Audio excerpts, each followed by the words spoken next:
در سامانه GoFundMe یکی از بزرگترین پایگاه‌های بین‌المللی جمع‌آوری کمک‌ها 2 روز باز برای فرزندان یتیم مانده رزمنده 29 ساله جنگ‌های بدون قاعده یا MMA از تاجیکستان محمد علی سعیدوف یک معرکه جمع‌آوری کمک‌ها را برآ انداختند.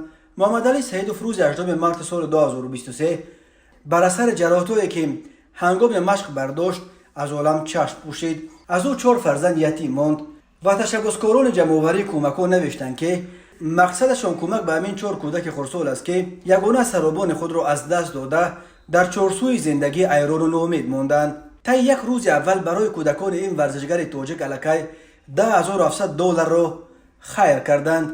جمع‌آوری کمک‌ها دوام دارد و اگر شما نیز می‌خواهید در این کار خیر سهم بگیرید می‌توانید خیر خود را توسط این سامانه بفرستید: www.gofundme.com.